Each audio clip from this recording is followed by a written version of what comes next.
Hello, my name is Lacey, and this is my debate rebuttal about euthanasia. My partner was Andrea Tennis. She was against euthanasia, and I was for euthanasia.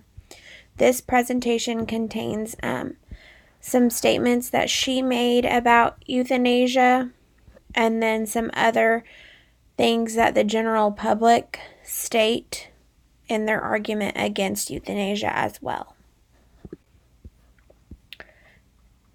So Andrea discussed an economic background to euthanasia, stating that euthanasia only costs $100 and stating that life is worth more than just $100.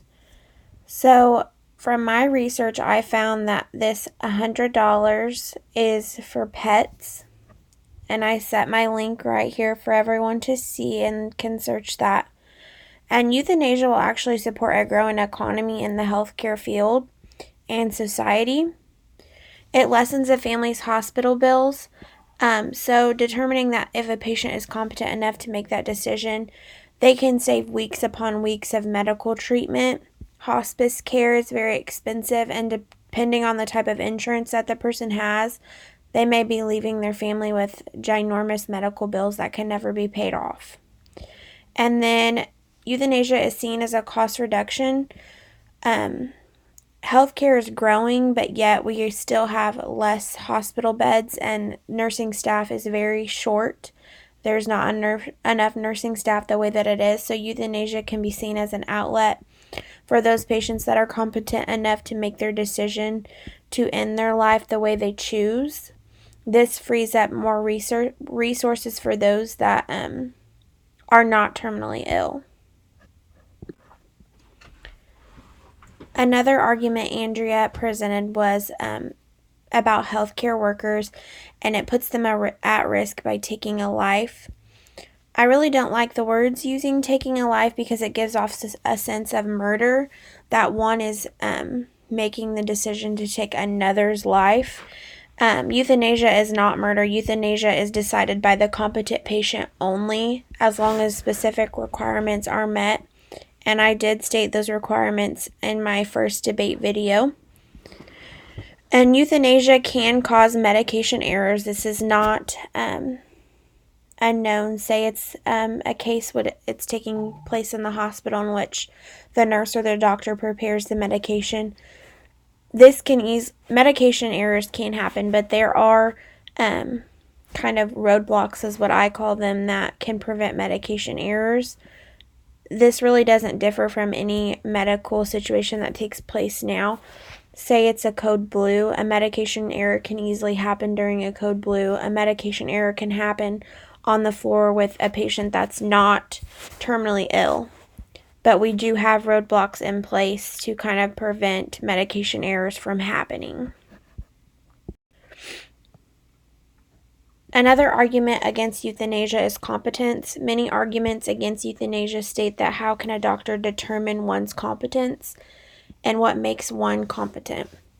When competence is determined, it is not only by a doctor but a social worker and a case manager, and this is usually determining, weighing risk and benefits, and also what mental state is that patient in at that time. So psychiatric disorders are taken into place here, Alzheimer's, dementia. And also another thing that's taken into place is, does someone have a living will? And does someone have a power of attorney? So those are all taken into place, and it's determined by questions, assessments, and tests about this patient's mental capacity and acuity. What is the difference between one competence to sign a resuscitation status form or signing for a surgical procedure? So my question to you guys is, does signing for euthanasia, is that different than signing for a surgical procedure? Euthanasia is the end of life, but yet you can sign for a surgical procedure and may not be 100% competent because that was not determined by questions, assessments, and tests, and have something critical happen to you, or you could die during that surgical procedure. So this slide is about terminal illness.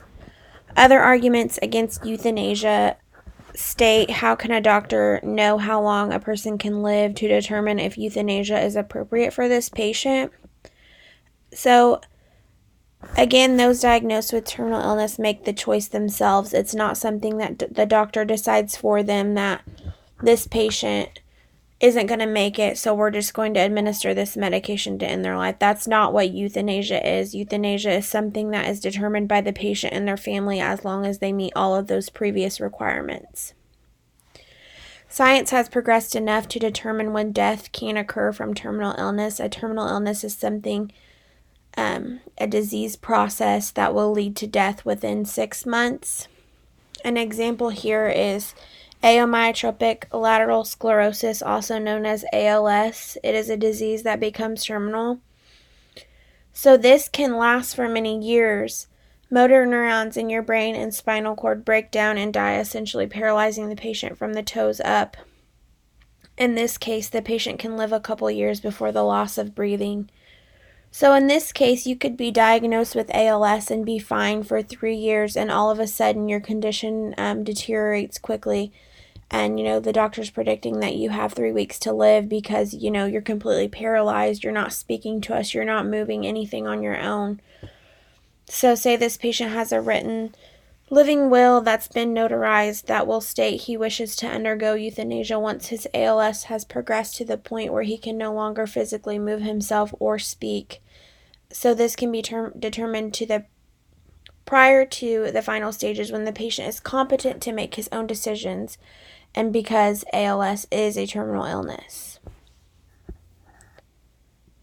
And then my last slide here contains my resources and where I found my information. If anyone has any questions, feel free to email me. Thank you.